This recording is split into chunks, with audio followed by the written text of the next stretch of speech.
She didn't deserve this. She didn't. It was 2 years ago tonight, a beloved North Texas grandmother was killed by a hit-and-run driver. With the police investigation going nowhere, her family returns to the scene of the crime with a plea for help and a big reward. That's all we can do is hope. Hope and pray that somebody tell us something. The news leader, broadcasting for all North Texas. Fox 4 News starts now.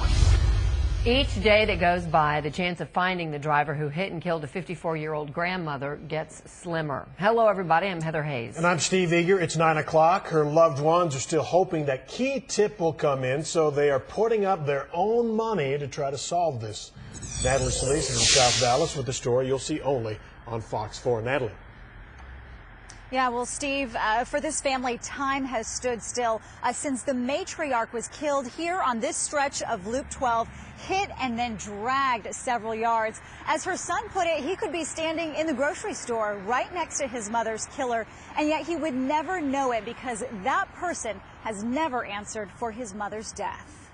It's painful. I don't even come this way anymore. Sue Burke's 3 adult kids go out of their way to avoid the 7500 block of Loop 12 in southeast Dallas. She was killed October 8th, 2011. They buried her the next week on what would have been her 55th birthday. She never meet a stranger. She was always happy.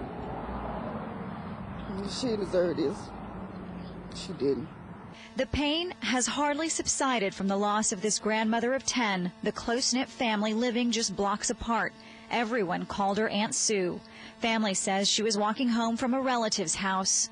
She was crossing the street. She was almost home. Crossing Loop 12 at night when a Ford Crown Victoria or Mercury Grand Marquis slammed into her and took off. Police say the hit-and-run driver was likely going above the 50-mile-per-hour speed limit. Sadly, not much to go on but the vague car description. That part of Loop 12 heavily trafficked by speeding cars and plenty of people on foot walking the shoulder, a good stretch without a traffic light. We happened to see these kids crossing, nearly getting hit.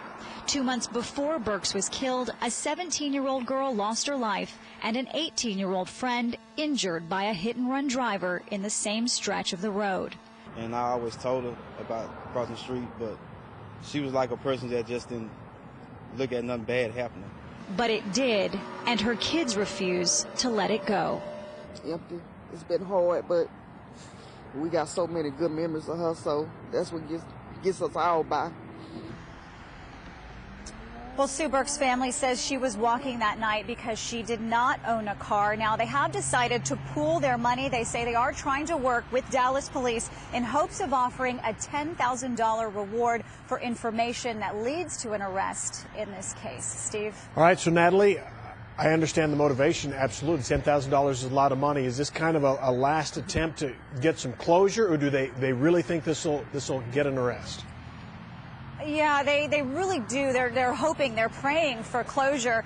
Since this happened, the detective working the case has retired. They say a new person is now on it. And yeah, they're worried that a lot of time has gone by, but they're especially worried that this case could just get lost in the shuffle. So absolutely, closure is what they would ultimately like. $10,000 reward gets attention. It sure does. Natalie Solis, live tonight. Thank you.